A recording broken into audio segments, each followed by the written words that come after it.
What is going on, ladies and gentlemen? Welcome back to another episode of Why You Should Love with me, TheLonesomeRavidor. Now, straight off the bat, you guys are probably wondering, what is going on, Jordan? Your hair looks very odd, and you're wearing a hat.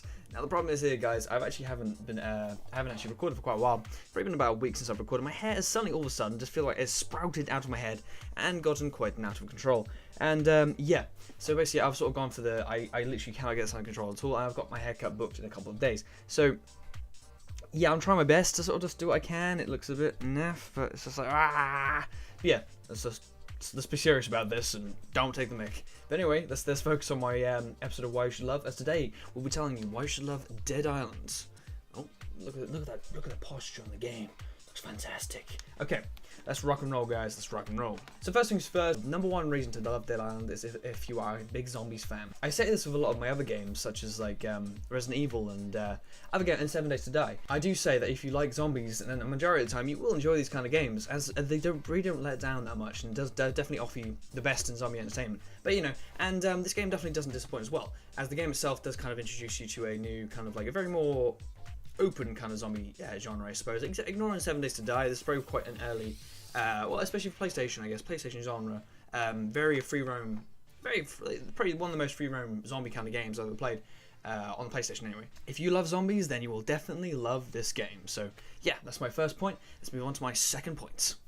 This game definitely offers you a very vast amount of violence and gore, which you can definitely enjoy, because the fact that the different ways you can kill the zombies and different things you can kill the zombies with offer you different kinds of like violence and gore, as you like, and especially if you enjoy that kind of stuff, you enjoy like seeing all the blood spray everywhere, and you're that violent kind of person, you'll definitely enjoy this kind of game, because you definitely get a feel, and you feel very like, because you either use such melee weapons the majority of the time, or very heavy rifles or something like that. You feel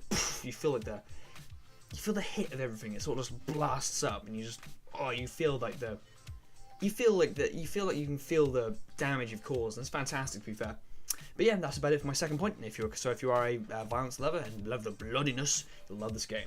Let's move on to my third point. The crafting system in this game is pretty fantastic as well. It's one of the early ones for the whole, I guess, the PlayStation and Xbox 360 kind of genre. Well, platforms. This is one of the early ones which really introduced the whole crafting to the zombies kind of thing.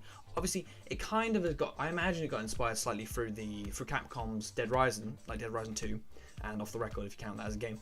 I love that game, by the way, but I mean, a lot of people don't really count as a game, it's more of DLC. But anyway, yeah, I think it's kind of like said that, well, I personally think that they kind of like got inspired by that, but they used it in a good way, not like in a bad way. They could combine weapons and other parts to make better weapons, like say electrified stuff or flame stuff or sharpened stuff or whatever.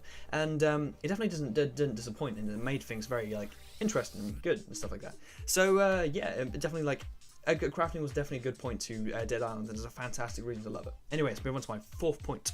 Talking about the bloodiness of the game, you definitely get the perfect opportunities to definitely feel the whole pure violence about it. When you're faced with quite a few zombies at one point, you can activate this like rage mode to the game. Like say for example, each 4 characters which you pick at the start has a different rage mode. I mean, my favourite is definitely my favourite of the four characters being Sam B, easily with his epic punching combo, which he can do pretty coolly. And it's a nice little way to deal with a fair amount of zombies or stronger zombies very easily. That's fantastic, and it definitely is a new like kind of gameplay aspect of the game. Well, not new, but I mean they haven't done it wrong anyway. They've done it quite well for like a fantastically well done aspect of the game, when gameplay wise anyway. So yeah, let's move on to my fifth and final point. This game has really been one of the many games which recently has been pushing the multiplayer out there into every single game they can play. As this game offers you the 4-player people, you can actually do a 4-player co-op as well, like doing the storyline missions or wandering around the island together, or you can just like go on to the do like death matches in the arena or something like that.